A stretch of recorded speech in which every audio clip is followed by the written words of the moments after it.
राधे राधे, जय श्री कृष्णा। मैं सीमा सिंह बड़ों को चरण स्पर्श, छोटों को प्यार और बराबर वालों को नमस्कार करती हूँ।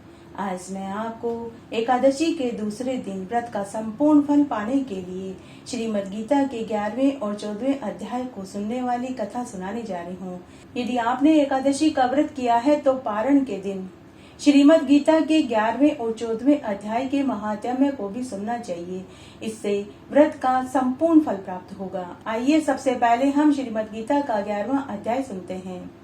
महादेव जी माता पार्वती जी से बोले कि हे प्रिय, गीता के वर्णन से संबंध रखने वाली कथा एवं विश्व रूप अध्याय के पावन महात्म्य का तुम श्रवण करो। हे विशाल नेत्रों वाली पार्वती, इस अध्याय के महात्म्य का पूरा वर्णन कोई नहीं कर सकता। इसके संबंध में अनेक कथाएं प्रचलित हैं। उनमें से एक कथा मैं तुम्हें सुनाता हूँ। तुम ध्यान से चित्त लगाकर मन से सुनो। प्रणीता नदी के तट पर मेघंकर नाम से विख्यात एक बहुत बड़ा नगर है। उसके प्राकार और गोपुर बहुत ऊंचे हैं। वहाँ बड़ी बड़ी विश्रामशालाएं हैं जिनमें सोने के खंभे शोभा दे रहे हैं। उस नगर में श्रीवान, सुखी, शांत, सदाचारी तथा जितेंद्रिय मनुष्यों का निवास है। वहाँ हाथ में शांख नामक धनुष धारण करने वाले जगदीश्वर भगवान विष्णु विराजमान हैं। वे पर ब्रह्म के साकार स्वरूप हैं। संसार के नेत्रों को जीवन प्रदान करने वाले हैं। उनका गौरवपूर्ण श्री विग्रह भगवती लक्ष्मी के नेत्र कमलों द्वारा पूजित होता है। भगवान की वह झांकी वामन अवतार की है। मेघ के समान उनका श्याम वर्ण तथा कोमल आकृति है। वक्ष स्थल पर श्रीवस्त्र का चिन्ह शोभा पाता है। वे कमल और वनमाला से विभूषित हैं। अनेक प्रकार के आभूषणों से सुशोभित भगवान वामन रत्न युक्त समुद्र के सदृश जान पड़ते हैं। पीताम्बर से उनके श्याम विग्रह की कांति ऐसी प्रतीत होती है मानो चमकती हुई बिजली से गिरा हुआ स्निग्ध मेघ शोभा पा रहा हो। उन भगवान वामन का दर्शन करके जीवन, जन्म, संसार के बंधन से मुक्त हो जाता है। उस नगर में मेखला नामक महान तीर्थ है जिसमें स्नान करके मनुष्य शाश्वत वैकुंठ धाम को प्राप्त होता है। इसमें कोई संदेह नहीं है। वहाँ जगत के स्वामी करुणा सागर भगवान नरसिंह का दर्शन करने से मनुष्य 7 जन्मों के किए हुए घोर पाप से छुटकारा पा लेता है। जो मनुष्य मेखला में गणेश जी का दर्शन करता है वह सदा दुस्तर विघ्नों को भी पार कर लेता है। उसी मेघंकर नगर में कोई श्रेष्ठ ब्राह्मण रहता था जो ब्रह्मचार्य परायण, ममता, अहंकार से रहित, वेद शास्त्र में प्रवीण, जितेंद्रिय तथा भगवान वासुदेव के शरणागत था। उसका नाम सुनंद था। हे प्रिय, वे शांख धनुष धारण करने वाले भगवान के पास गीता के 11वें अध्याय विश्व रूप दर्शन योग का पाठ किया करते थे। उस अध्याय के प्रभाव से उन्हें ब्रह्म ज्ञान की प्राप्ति हो चुकी थी। परम आनंद, संदेह से पूर्ण, उत्तम ज्ञानमयी समाधि के द्वारा इंद्रियों के अंतर्मुख हो जाने के कारण वे निश्चल स्थिति को प्राप्त हो गए थे और सदा जीवन मुक्त योगी की स्थिति में रहते थे। एक समय जब बृहस्पति सिंह राशि पर स्थित थे, महायोगी सुनंद ने गोदावरी तीर्थ की यात्रा शुरू करी। वे क्रमशः विरज तीर्थ, तारा तीर्थ, कपिला संगम, अष्ट तीर्थ, कपिला द्वार, नरसिंह वन, अंबिकापुरी तथा करस्थानपुर आदि क्षेत्रों में स्नान और दर्शन करते हुए विवाह मंडप नागर नगर में गए। वहां उन्होंने प्रत्येक घर में जाकर अपने ठहरने के लिए स्थान मांगा, परंतु किसी ने भी उन्हें ठहरने के लिए स्थान नहीं दिया। अंत में गांव के मुखिया ने उन्हें एक बहुत बड़ी धर्मशाला दिखा दी। ब्राह्मण ने अपने साथियों सहित उस धर्मशाला के भीतर जाकर रात्रि में निवास किया। सुबह होने पर उन्होंने अपने आप को धर्मशाला के बाहर पाया, किंतु उन्हें उनके साथी कहीं दिखाई नहीं दिए। वे उन्हें खोजने के लिए नगर में इधर उधर घूमने लगे। इतने में ही उसी मुखिया से उस ब्राह्मण की भेंट हो गई। उस मुखिया ने ब्राह्मण से कहा कि हे मुनिश्रेष्ठ, तुम सब प्रकार से दीर्घायु जान पड़ते हो। सौभाग्यशाली तथा पुण्यवान पुरुषों में तुम सबसे पवित्र हो। तुम्हारे भीतर कोई लोकोत्तर प्रभाव विद्यमान है। हे ब्राह्मण देव, तुम्हारे दूसरे साथी कहाँ गए और तुम कैसे इस धर्मशाला से बाहर आए, इसका पता तुम ही जानते हो। मैं तुम्हारे सामने बस इतना कह सकता हूँ कि तुम्हारा जैसा तपस्वी मुझे आज से पहले कोई दिखाई नहीं दिया। हे विप्रवर, तुम्हें किस महामंत्र का ज्ञान है, किस विद्या का तुम आश्रय लेते हो और किस देवता की तुम पूजा करते हो? तुम्हारे ऊपर कौन से देवता का आशीर्वाद है? हे भगवान, कृपा करके आप इसी गांव में रहिए, मैं आपके रहने खाने की इंतजाम करवा दूंगा। ऐसा कहकर उस मुखिया ने सुनंद ब्राह्मण को अपने गांव में ही ठहरा लिया और दिन रात वह उनकी भक्ति करने लगा और सेवा टहल करने लगा। जब 7-8 दिन बीत गए तब एक दिन सुबह सुबह वही मुखिया दुखी हो महात्मा के सामने रोने लगा और बोला कि हाय, आज रात में एक राक्षस ने मुझ भाग्यहीन के बेटे को चबा लिया। मेरा पुत्र बड़ा ही गुणवान और भक्तिवान था। मुखिया के इस प्रकार कहने पर ब्राह्मण सुनंद ने पूछा कि कहाँ है वह राक्षस और किस प्रकार उसने तुम्हारे पुत्र का भक्षण कर लिया। तो मुखिया ने कहा कि हे ब्राह्मण देव, इस नगर में एक बड़ा भयंकर नरभक्षी राक्षस रहता है। वह प्रतिदिन आकर इस नगर के मनुष्यों को खा जाया करता था। तब एक दिन सभी गांव वासियों ने मिलकर उससे प्रार्थना करी, हे राक्षस, तुम हम सब लोगों की रक्षा करो, हम तुम्हारे लिए भोजन की रोज व्यवस्था कर देंगे। यहाँ गांव के बाहर से आने वाले लोगों को हम धर्मशाला में ठहरा देंगे और तुम नींद में ही उन्हें खा जाना। इस प्रकार मेरे साथ सभी गांव वासियों को यही उपाय ठीक लगा और हम सब गांव से बाहर से आने वाले लोगों को धर्मशाला में उस राक्षस का आहार बनने के लिए भेजने लगे। अपने प्राणों की रक्षा के लिए हमें यही उपाय सही लगा। हे ब्राह्मण देव, आप भी अपने साथियों के साथ उस धर्मशाला में गए थे, परंतु उस राक्षस ने आपके सभी मित्रों को खा लिया और केवल आपको धर्मशाला के बाहर छोड़ दिया। हे द्विजोत्तम, आप में ऐसा क्या प्रभाव है, यह बात तो आप ही जानते हो। इस समय मेरे पुत्र का एक मित्र आया था, किंतु मैं उसे पहचान न सका। वह मेरे पुत्र को बहुत ही प्रिय था, किंतु अन्य राहगीरों की तरह मैंने उसे भी धर्मशाला के भीतर भेज दिया। जब मेरे पुत्र को इस बात का पता चला तो वह उसी धर्मशाला में अपने मित्र को बचाने के लिए पहुंच गया, परंतु राक्षस ने मेरे पुत्र को भी खा लिया। आज सुबह मुझे इस बात का पता चला। आज सवेरे मैंने बहुत दुखी होकर उस पिशाच से पूछा कि अरे ओ दुष्ट आत्मा, तूने रात में मेरे पुत्र को भी चबा लिया। तुम्हारे पेट में पड़ा हुआ मेरा पुत्र जिस प्रकार जीवित हो सके, ऐसा कोई उपाय हो तो बताओ। तब उस राक्षस ने मुझसे कहा कि हे मुखिया, धर्मशाला के भीतर घुसे हुए तुम्हारे पुत्र के न जानने के कारण मैंने उसका भक्षण कर लिया। अन्य पथिकों के साथ तुम्हारा पुत्र भी अनजाने में ही मेरा ग्रास बन गया। वह मेरे उदर में जिस प्रकार जीवित हो और रक्षित रह सकता है, यह उपाय तो विधाता ने स्वयं ही लिख दिया है। जो ब्राह्मण सदा गीता के 11वें अध्याय का पाठ करता हो, उसके प्रभाव से मेरी मुक्ति होगी और मेरे उदर में मरे हुए सभी लोग जीवित हो जाएंगे। यहाँ कोई ब्राह्मण कुछ समय पहले आया था, जिसको मैंने धर्मशाला के बाहर भेज दिया था। वह निरंतर गीता के 11वें अध्याय का जाप करता है। इस अध्याय के मंत्र से अगर वह 7 बार मंत्र को अभिमंत्रित करके यदि वह जल मेरे ऊपर छिड़के तो निसंदेह मेरा उद्धार हो जाएगा। इस प्रकार उस राक्षस का संदेश पाकर ही मैं आपके पास आया हूँ। तब ब्राह्मण ने पूछा कि हे मुखिया, जो रात में सोए हुए मनुष्यों को खा जाता है, वह किस प्रकार से राक्षस हुआ, मैं वह कथा तुमसे सुनना चाहता हूँ। तब मुखिया ने कहा कि हे ब्राह्मण देव, पहले इस गांव में कोई किसान ब्राह्मण रहता था। एक दिन वह अगहनी के खेत की क्यारियों की रक्षा करने में लगा हुआ था। वहां से थोड़ी ही दूर पर एक बहुत बड़ा गिद्ध किसी राही को मार कर खा रहा था। उसी समय एक तपस्वी उधर से निकला, जो उस राही को बचाने के लिए दूर से ही दया दिखाते हुए आ रहा था। गिद्ध उस राही को खाकर आकाश में उड़ गया। तब तपस्वी ने कुपित होकर उस किसान से कहा कि अरे ओ दुष्ट हलवाई, तुझे धिक्कार है, तू बड़ा ही कठोर और निर्दयी हृदय का जान पड़ता है। दूसरों की रक्षा से मुंह मोड़ कर केवल पेट पालने के धंधे में लगा हुआ है।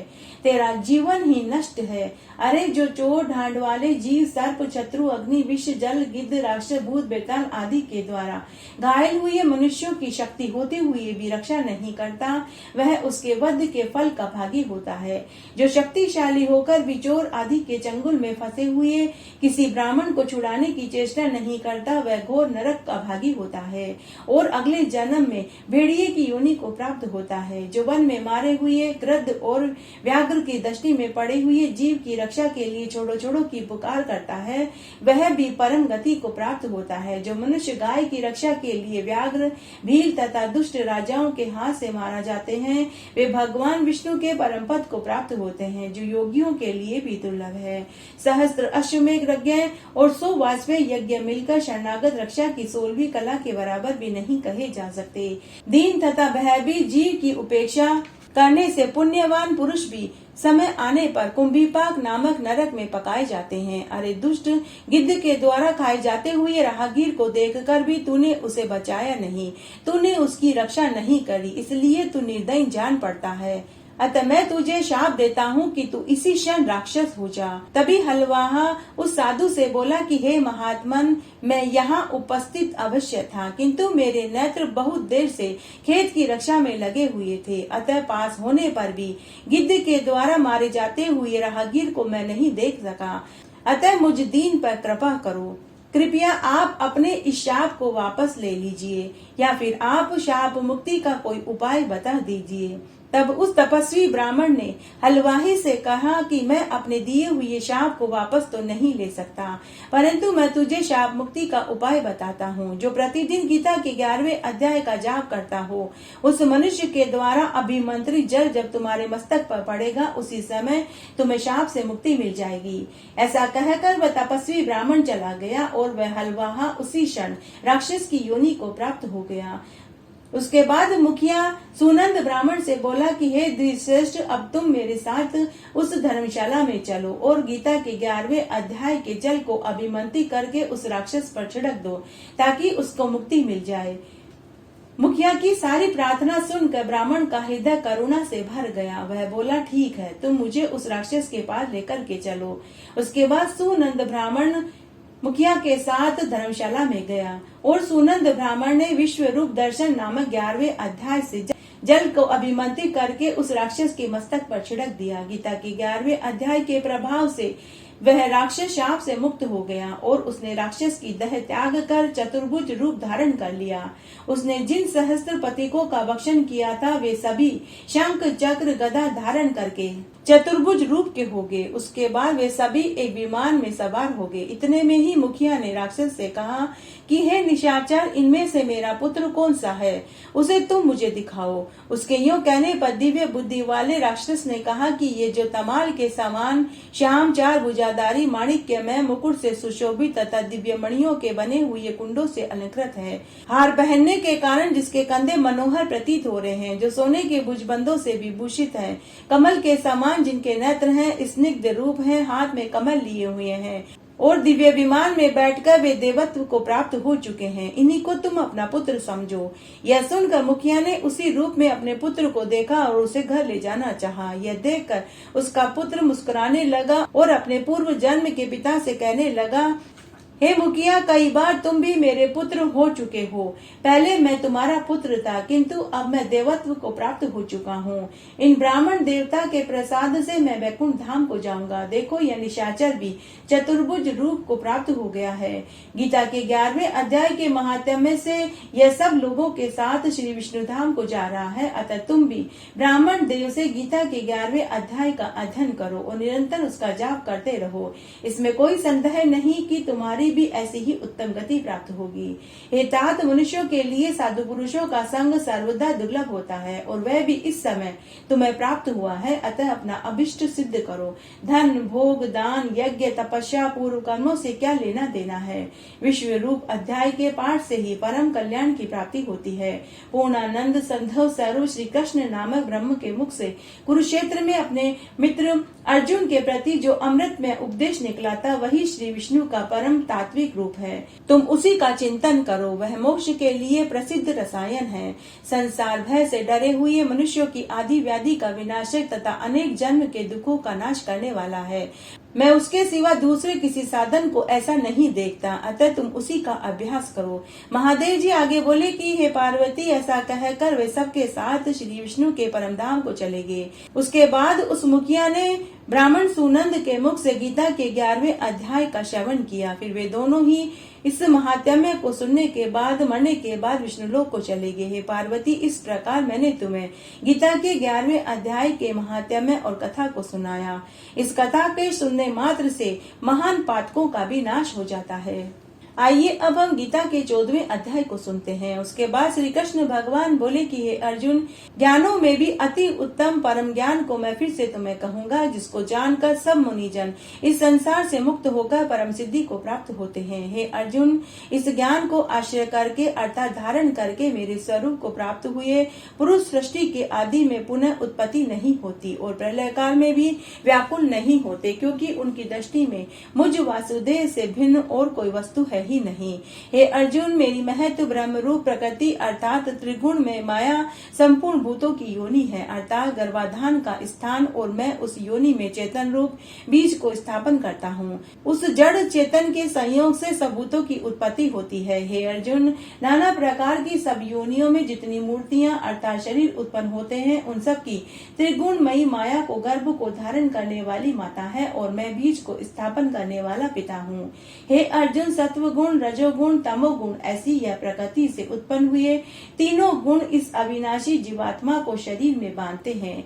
हे निष्पास, उन तीनों गुणों से प्रकाश करने वाला निर्विकार सत्व गुण तो निर्मल होने के कारण सुख की आसक्ति से और ज्ञान की आसक्ति से अर्थात ज्ञान के अभिमान से बांधता है। हे अर्जुन, राग रूप रजोगुण को कामना और आसक्ति से उत्पन्न हुआ जान वह इस जीवात्मा को कर्मों की और उनके फल की आसक्ति से बांधता है। और हे अर्जुन, सर्वदेह अभिमानियों के मोहने वाले तमोगुण को अज्ञान से उत्पन्न हुआ जान वह इस जीवात्मा को प्रमाद, आलस्य और निद्रा के द्वारा बांधता है, क्योंकि हे अर्जुन, सत्व गुण सुख में लगाता है और रजोगुण कर्म में लगाता है तथा तमोगुण तो ज्ञान को आच्छादन करके अर्थात ढक के प्रमाद में लगाता है। और हे अर्जुन, रजोगुण और तमोगुण को दबाकर सत्व गुण होता है अर्थात बढ़ता है तथा रजोगुण और सत्व गुण को दबाकर तमोगुण बढ़ता है। ऐसे में तमोगुण और सत्व गुण को दबाकर रजोगुण बढ़ता है। इसलिए जिस काल में इस देह में तथा अंतःकरण और इंद्रियों में चेतनता और बोध की उत्पत्ति होती है, उस काल में ऐसा जानना चाहिए कि सत्व गुण बढ़ा है। और हे अर्जुन, रजोगुण के बढ़ने पर लोभ और प्रवृत्ति अर्थात सांसारिक चेष्टा सब प्रकार के कर्मों का सर्वात्म बुद्धि से प्रारंभ एवं अशांति अर्थात मन की चंचलता और विषय भोग की लालसा यह सब उत्पन्न होते हैं। तथा हे अर्जुन, तमोगुण के बढ़ने पर अंतःकरण और इंद्रियों में अप्रकाश एवं कर्तव्य कर्मों में अप्रवृत्ति और प्रमाद अर्थात व्यर्थ चेष्टा और निद्रा आदि अंतःकरण की मोहिनी वृत्तियां यह सब ही उत्पन्न होती है। हे अर्जुन, जब यह जीवात्मा सत्वगुण की वृद्धि में मृत्यु को प्राप्त होता है, तब तो उत्तम कर्म करने वालों की मल रहित अर्थात दिव्य स्वर्ग आदि लोकों को प्राप्ति होती है। रजोगुण के बढ़ने पर अर्थात जिस काल में रजोगुण बढ़ता है, उस काल में मृत्यु को प्राप्त होकर कर्मों की आसक्ति वाले मनुष्यों में उत्पन्न होता है तथा तमोगुण के बढ़ने पर मरा हुआ पुरुष, कीट, पशु आदि मूढ़ योनियों में पैदा होता है।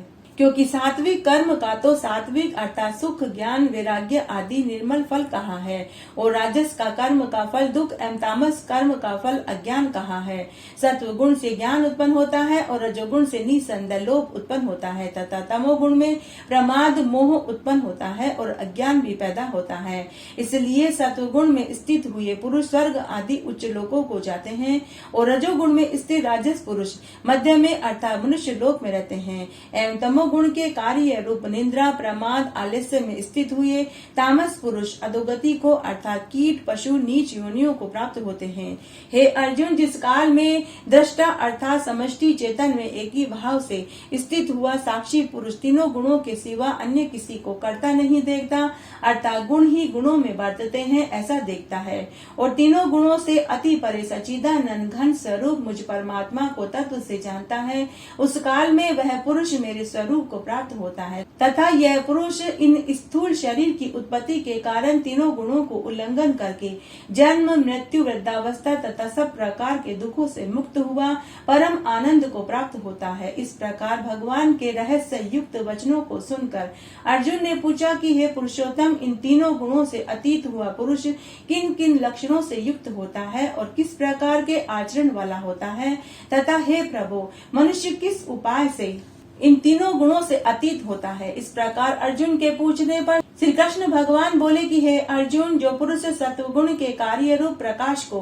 रजोगुण के कार्य रूप प्रवृत्ति को, तमोगुण के कार्य रूप मोह को भी न तो प्रवृत्त होने पर बुरा समझता है, न निवृत्त होने पर उनकी आकांक्षा करता है, तथा जो साक्षी के सदृश स्थित हुआ गुणों के द्वारा विचलित नहीं किया जा सकता और गुण ही गुणों में बरतते हैं, ऐसा समझता हुआ जो सच्चिदानंद घन परमात्मा में एक ही भाव से स्थित रहता है एवं उस स्थिति में चलायमान नहीं होता, जो निरंतर आत्म भाव में स्थित हुआ दुख सुख को समान समझने वाला तथा मिट्टी, पत्थर और सुवर्ण में समान भाव वाला और धैर्यवान है, तथा जो प्रिय और अप्रिय को बराबर समझता है और अपनी निंदा स्तुति में भी समान भाव वाला है, तथा जो मान अपमान में सम है एवं मित्र और वेरी के पक्ष में भी सम है, वह संपूर्ण आरंभों में कर्तापन के अभिमान से रहित हुआ पुरुष गुणातीत कहा जाता है। और जो पुरुष अव्यभिचारी भक्ति रूप योग के द्वारा मेरे को निरंतर भजता है, वह इन तीनों गुणों को अच्छी प्रकार उल्लंघन करके सच्चिदानंद घन ब्रह्मा में एकीभाव होने के लिए योग्य होता है। हे अर्जुन, उस अविनाशी परब्रह्म का और अमृत का तथा नित्य धर्म का अखंड एक रस आनंद का मैं ही आश्रय हूँ, अर्थात उपयुक्त ब्रह्म, अमृत, अव्यय, शाश्वत धर्म तथा एकांतिक सुख, यह सब मेरे ही नाम है, इसलिए इनका मैं परम आश्रय हूँ। इस तरह आज हमने एकादशी के दूसरे दिन गीता के 11वें और 14वें अध्याय का श्रवण किया। आशा करती हूँ आपको इसको सुनने का संपूर्ण फल प्राप्त होगा। मेरे साथ बने रहने के लिए आपका धन्यवाद। आगे आने वाली कथा कहानियों के लिए भी आप इसी तरह मेरे साथ बने रहें। धन्यवाद।